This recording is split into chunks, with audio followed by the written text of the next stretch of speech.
आगामी वैशाखमा हुने स्थानीय तहको निर्वाचनमा 10,756 मतदान स्थल निर्धारण, 36,61,000 नयाँ मतदाता थपिए। आगामी वैशाखमा हुने स्थानीय तहको निर्वाचनमा आवश्यकताअनुसार चुनावी तालमेल गरेर अघि बढ्ने कांग्रेसको नीति, चुनावी तालमेल गरेर गठबन्धन जोगाउनु पर्नेमा अधिकांश नेताको जोड।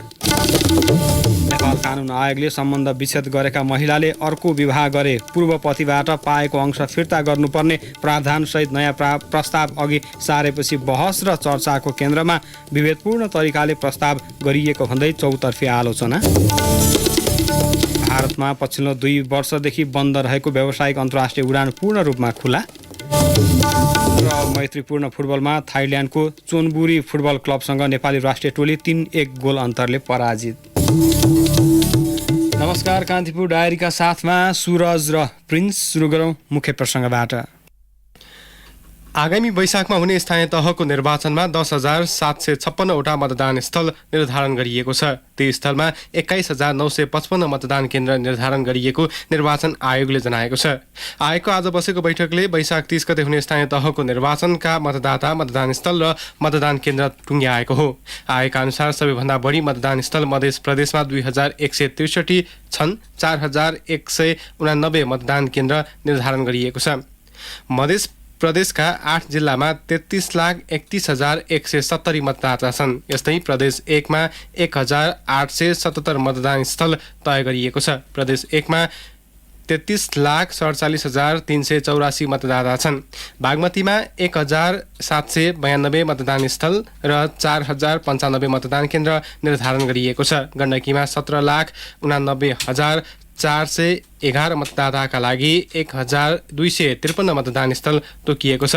लुम्बिनीमा 32,19,457 मतदाताका लागि 1,629 मतदान केन्द्र, कर्णालीमा 10,01,282 मतदाताका लागि 907 मतदान स्थल तोकिएको छ। यस्तै सुदूरपश्चिम प्रदेशमा 16,32,150 मतदाताका लागि 1,135 मतदान स्थल तय गरिएको छ।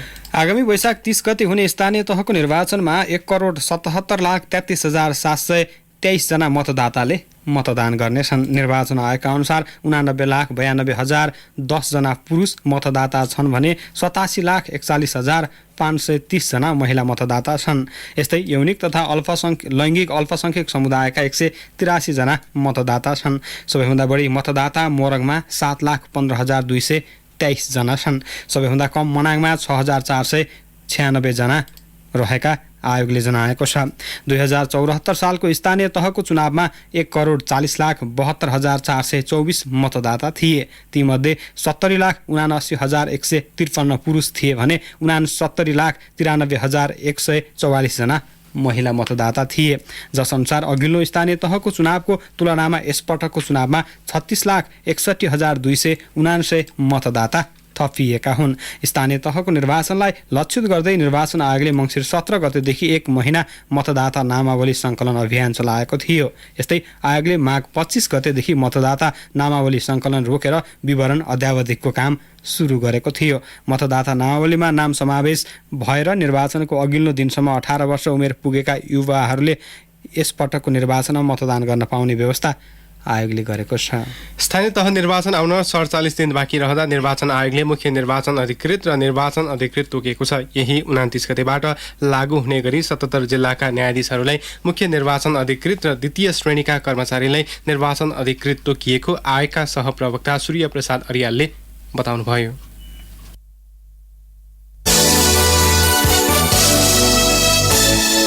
अब कान्तिपुर सविस्तार।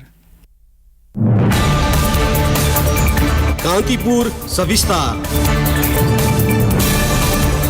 सम्बन्ध विच्छेद गरेका महिलाले अर्को विवाह गरे पूर्व पतिबाट पाएको अंश फिर्ता गर्नुपर्ने प्रावधानसहित नेपाल कानुन आयोगले नयाँ प्रस्ताव अघि सारेपछि यो बहस र चर्चाको केन्द्रमा छ।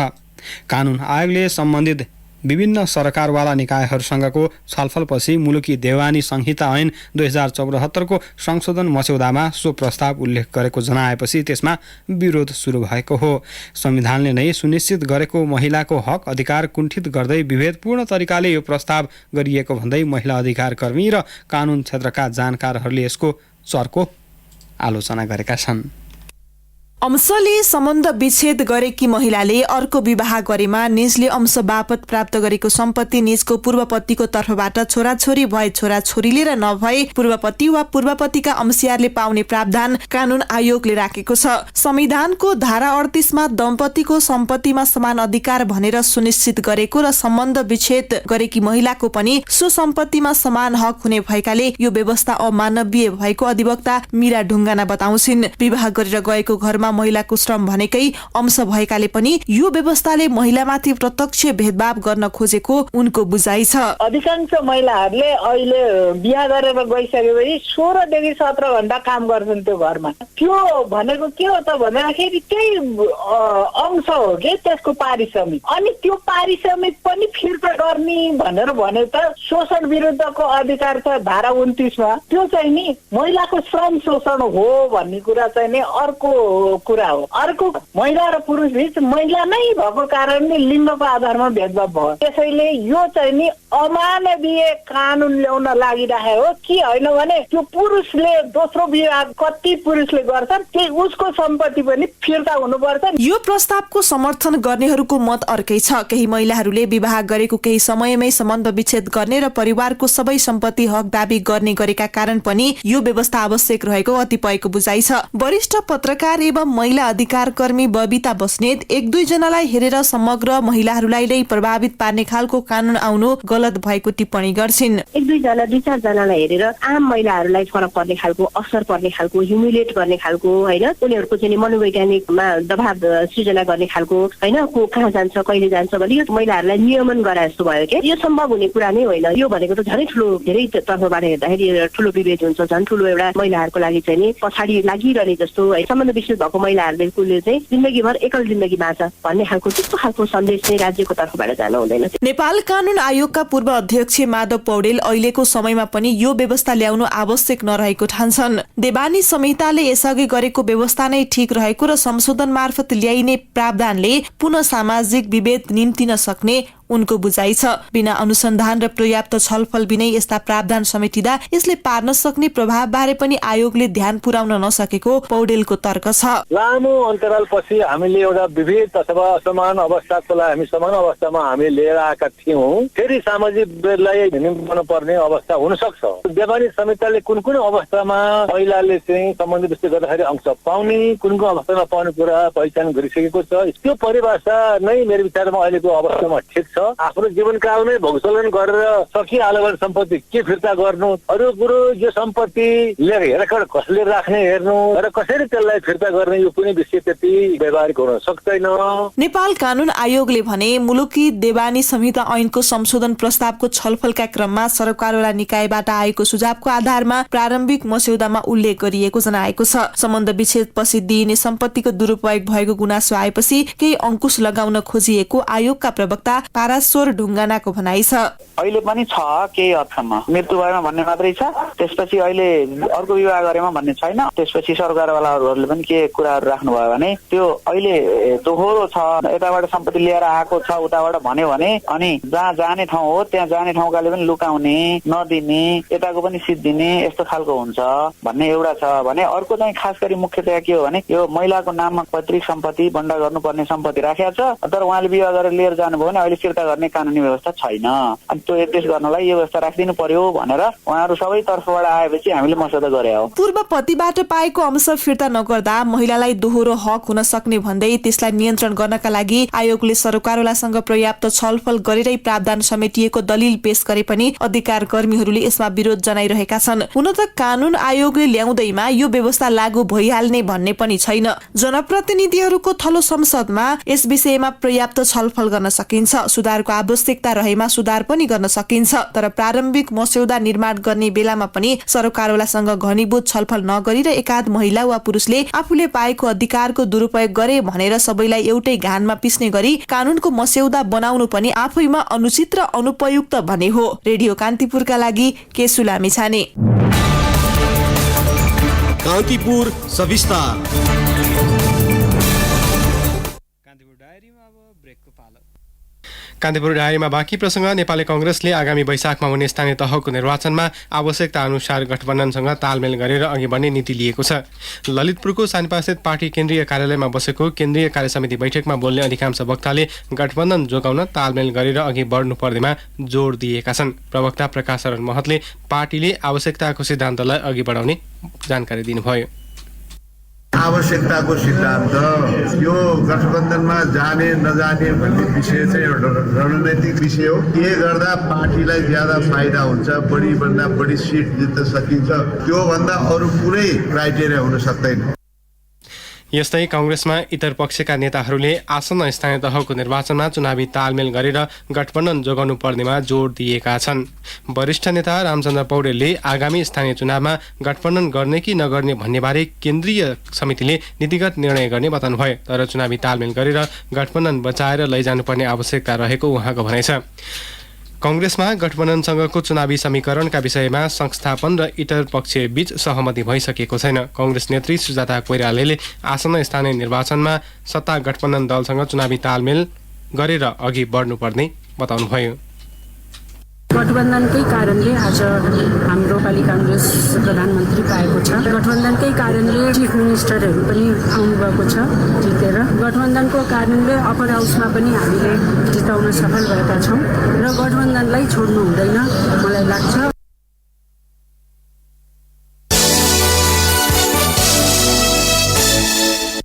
3 दिने नेपाल भ्रमणमा आएका चिनिया विदेश मन्त्री वाङ यी स्वदेश फर्किनु भएको छ। विदेश मन्त्री वाङ आज अपराह्न स्वदेश फर्किनु भएको हो। स्वदेश फर्किनु अघि विदेश मन्त्री वाङले आज विभिन्न राजनैतिक दलका नेताहरूसँग भेटवार्ता गर्नुभएको थियो। विदेश मन्त्री वाङले आजै राष्ट्रपति विद्यादेवी भण्डारी, एमाले अध्यक्ष केपी शर्मा ओली, माओवादी केन्द्रका अध्यक्ष पुष्पकमल दाहाल लगायतका नेताहरूसँग भेटवार्ता गर्नुभएको हो।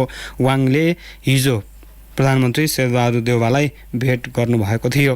भेटवार्तामा नेताहरूले नेपालको भूमिमा चीन विरोधी गतिविधि हुन नदिने प्रतिबद्धता दोहोर्याएका थिए। हिजो नै वाङ यी र परराष्ट्र मन्त्री डाक्टर नारायण खड्काबीच विभिन्न 9 बुँदे समझदारी पत्रमा हस्ताक्षर समेत भएको थियो।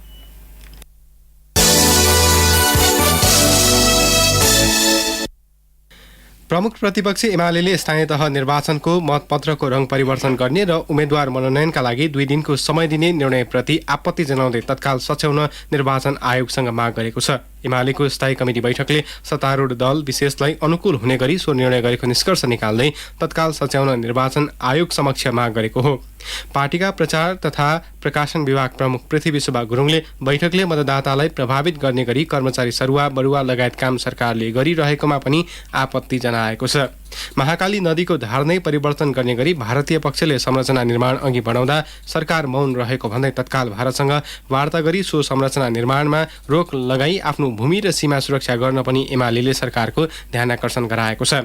बैठकले आम उपभोक्ताको ढाड सेक्ने गरी मूल्य वृद्धि हुँदा पनि त्यसलाई नियन्त्रण गर्न सरकार पूर्णतः असफल भएको आरोप समेत लगाएको छ।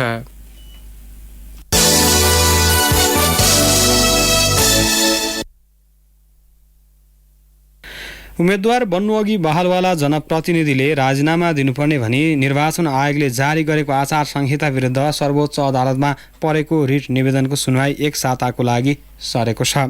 न्यायाधीशद्वय प्रकाशमान सिंह राउत र कुमार चुडालको संयुक्त इजलासमा परेको निवेदन हेर्न नभइएका कारण आज सुनवाई हुन नसकेको हो। सो निवेदन सुनवाईका लागि सर्वोच्चले चैत 21 गतेका लागि पेशी तोकेको छ। यसअघि न्यायाधीश बमकुमार श्रेष्ठको एकल इजलासले बहालवाला जनप्रतिनिधिले राजीनामा दिनुपर्ने व्यवस्था तत्कालका लागि कार्यान्वयन नगर्नु भनी अल्पकालीन आदेश जारी गरेको थियो।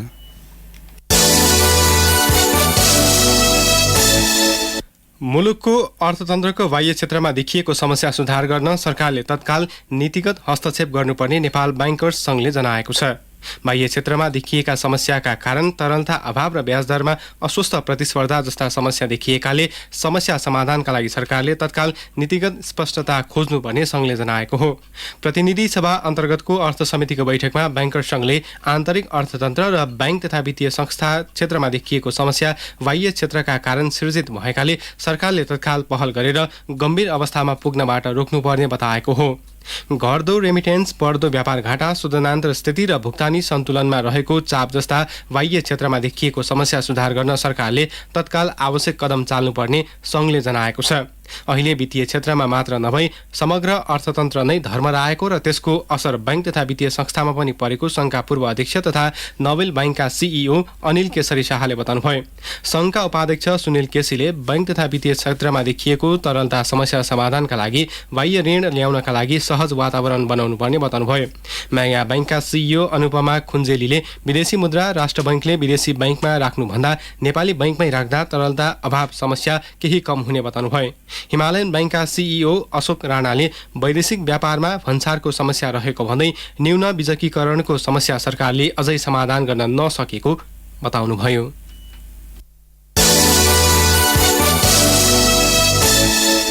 कान्तिपुर डायरीमा अब गोर्खा डायरीको पालो। गोर्खा डायरीबाट हरिराम उप्रेतीको नमस्कार। गोर्खाको बारपाक सुलीकोट गाउँपालिकाको सुविधा सम्पन्न प्रशासकीय भवन निर्माण भएको छ। 4 करोड 95 लाख लागतमा 3 वर्षको अवधिमा भवन निर्माण सम्पन्न भएको हो। भवन अभावमा यसअघि बारपाक सुलीकोट गाउँपालिकाको कार्यालय अस्थायी ट्रस्ट भवनबाट सञ्चालन हुँदै आएको थियो। स्थानीय पूर्वाधार विभागको 2 करोड, गण्डकी प्रदेश सरकारको 50 लाख, जिल्ला समन्वय समितिको 1 करोड 10 लाख र बारपाक सुलीकोट गाउँपालिकाको 1 करोड 20 लाख 90 हजारबाट भवन निर्माण भएको बारपाक सुलीकोट गाउँपालिकाका अध्यक्ष विष्णु भट्टले बताउनुभयो। प्राथमिकता प्राप्त मर्स्याङ्दी करिडोर 220 केबी प्रसारण लाइन विस्तारको क्रममा गोर्खा क्षेत्रमा पर्ने जग्गाको मुआब्जा वितरण प्रक्रिया सुरु भएको छ। मुआब्जा निर्धारण समितिले आयोजनाको हाई टेन्सन टावर बस्ने जग्गाको मुआब्जा निर्धारण गरेको हो। जग्गाको प्रकृति अनुसार प्रतिरोपनी न्यूनतम 9 लाखदेखि अधिकतम 40 लाख रुपियाँसम्म मुआब्जा निर्धारण भएको सहायक प्रमुख जिल्ला अधिकारी कमलराज भण्डारीले बताउनुभयो। सार्वजनिक र वन क्षेत्र बाहेकका 79 कित्ताको 29 रोपनी क्षेत्रफलको मुआब्जा निर्धारण भएको हो। सगरमाथा आरोही स्वर्गीय इमान सिंह गुरुङको सम्झना र सम्मानमा धार्चे गाउँपालिका 4 लाप्राक स्थित भूमिडाँडामा पार्क निर्माण भएको छ। लाप्राकमा जन्मिएर सगरमाथा लगायत 6000 मिटर उचाइका हिमाल आरोहण गरेर प्रसिद्धि कमाएका गुरुङको सम्मानमा पार्क परिसरमा शालिग समेत राखिएको छ। माउन्टेन गाइडको भूमिकामा रहेका गुरुङको सन् 2020 अक्टोबर 20 मा मनाङको कंगारू हिमालमा हिम पहिरोमा परि मृत्यु भएको थियो। पार्क परिसरमा गुरुङको शालिगसँगै आरोही संग्रहालय पनि निर्माण गरिएको छ। हौस् त गोर्खा डायरी आजलाई यति नै। हरिराम उप्रेती बिदा हुन्छु, नमस्कार। सहकर्मी हरिराम उप्रेतीको गोर्खा डायरीपछि कान्तिपुर डायरीमा पुनः ब्रेकको पालो। कान्तिपुर डायरीमा अब आर्थिक समाचार। आन्तरिक र बाह्य लगानी प्रवर्धनका लागि लगानी बोर्ड र उद्योग वाणिज्य महासंघ बीच सम्झौता भएको छ। काठमाडौँमा एक कार्यक्रम बीच बोर्डका प्रमुख कार्यकारी अधिकृत सुशील भट्ट र महासंघका अध्यक्ष शेखर गोल्छाले सो सम्झौता पत्रमा हस्ताक्षर गर्नुभयो। सहमति अनुसार अब महासंघको सचिवालयमा प्रत्यक्ष वैदेशिक लगानी सम्बन्धी सहायता कक्ष स्थापना गरिनेछ। सहायता कक्षको सञ्चालनमा बोर्डका तर्फबाट प्राविधिक सहयोगका साथै सहायता कक्षको क्षमता अभिवृद्धि, सिप विकास र ज्ञानको आदान प्रदानमा सहयोग हुनेछ। महासंघले राष्ट्रको आवश्यकता अनुसार लगानी परियोजनाको पहिचान, अन्तर्राष्ट्रिय रूपमा आफ्नो माध्यम मार्फत लगानीकर्ताको खोजी गर्ने कार्यमा बोर्डलाई सहयोग गर्ने सम्झौतामा उल्लेख छ। त्यसैगरी लगानी प्रवर्धनको दिशामा सार्वजनिक निजी साझेदारीको अवधारणाभित्र रही दुवै संस्था निरन्तर सहकार्य, लगानी ज्ञान सम्बन्धी ज्ञान, अनुभव एवं सूचनाको आदान प्रदान, नीतिगत सुधारमा सहकार्य गर्नेछन्। एफडीआई तथा लगानी प्रवर्धनका लागि राष्ट्रिय तथा अन्तर्राष्ट्रिय रूपमा आयोजना हुने सभा सम्मेलन, प्रदर्शनी, गोष्ठी, कार्यशाला, तालिम र अन्य गतिविधिको आयोजनामा महासंघले बोर्डलाई प्रत्यक्ष सहयोग पुर्याउने सम्झौतामा उल्लेख छ। महासंघको अन्तर्राष्ट्रिय लगानी प्रवर्धन समितिले लगानी प्रवर्धनका लागि तयार गर्ने सबै दस्तावेजमा बोर्डले सहयोग गर्नेछ। त्यसैगरी दुवै संस्थाले लगानी सम्बन्धी तथ्याङ्क प्रतिवेदन, संयुक्त रूपमा तयार पारिएका प्रतिवेदन, बाह्य लगानी आकर्षणमा देखा परेका चुनौती तथा अवसर र सार्वजनिक निजी साझेदारीमा लगानी सम्बन्धी नीति पैरवी लगायतमा सहयोग, सहकार्य र आदान प्रदान गर्नेछन्। अब सेयर कारोबार हुने साताको पहिलो दिन आज धितोपत्र बजार 41 अङ्कले ओह्रालो लागेको छ। नेप्से कारोबार मापक परिसूचक आज 41.41 अङ्कले घटेर 2572.26 बिन्दुमा पुगेको हो। नेप्सेमा भारी गिरावट आए पनि कारोबार रकममा भने वृद्धि भएको छ। नेप्सेमा आज कुल 232 कम्पनीका 62,000 कारोबारबाट 89,23,000 किता सेयर किनबेच भए। ती किनबेचबाट 4 अर्ब 98 करोड 95 लाख रुपैयाँ बराबरको कारोबार भएको छ। नेप्सेमा आज कारोबारमा आएका मध्ये निर्जीवन बिमा बाहेक सबै उपसमूहको परिसूचक ओह्रालो लागेको छ। निर्जीवन बिमा उपसमूहको परिसूचक भने 132 अङ्कले बढेको छ। कारोबार रकमका आधारमा अपी पावर कम्पनी शीर्ष स्थानमा रहेको छ। सो कम्पनीको सबैभन्दा बढी 27 करोड 56 लाख रुपैयाँ बराबरको सेयर किनबेच भएको छ।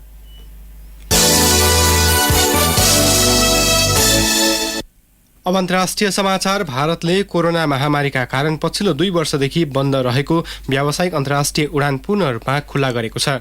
भारतीय एयरपोर्ट अथोरिटीले 27 मार्च आइतबारबाट सबै अन्तर्राष्ट्रिय उडानलाई अनुमति दिएको हो। अब अन्तर्राष्ट्रिय उडानहरू कोरोना पूर्वको अवस्थामा जस्तै नियमित हुनेछ।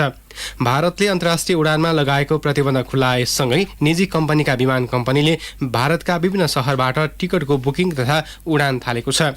कोरोना बढेसँगै सन् 2020 को मार्च 23बाट भारतले अन्तर्राष्ट्रिय उडान परिचालनमा कडाई गरेको थियो। त्यस यता एयर बबल सम्झौता भएका देशहरूसँग मात्रै निश्चित सङ्ख्यामा उडान हुँदै आएको थियो। अब विमानका कर्मचारीले PPE किट लाउन नपर्ने समेत व्यवस्था गरिएको छ। नयाँ निर्देशनमा विमानका सबै सिटमा यात्रु राख्न पाइने भनिएको छ। दिल्ली एयरपोर्टबाट अब 60 भन्दा बढी विदेशी शहरहरूसँगको कनेक्टिभिटी हुने जनाएको छ।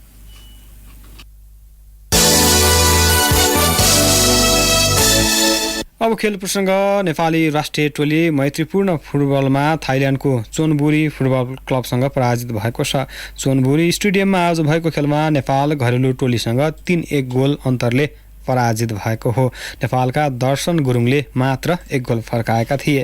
नेपाल यसअघि थाइल्यान्डसँगको अन्तर्राष्ट्रिय मैत्रीपूर्ण खेलमा 2-0 ले पराजित भएको थियो। AFC एसियन कप छनौटको तेस्रो चरणको तयारी स्वरूप नेपालले मैत्रीपूर्ण खेल खेलेको हो। एसियन कप छनौटमा नेपाल समूह E मा रहेको छ। नेपाल रहेको समूहमा कुवेत, इन्डोनेसिया र जोर्डन छन्। नेपालको समूहमा छनौट खेल कुवेतमा आयोजना हुनेछ। छनौट खेल आगामी जुन 8 देखि 14 तारिकसम्म हुनेछ। नेपालले जुन 8 मा जोर्डनसँग खेल्दै छनौटको सुरुवात गर्नेछ। यस्तै दोस्रो खेल जुन 11 मा कुवेतसँग खेल्दा जुन 14 मा इन्डोनेसिया विरुद्ध नेपालले खेल्नेछ।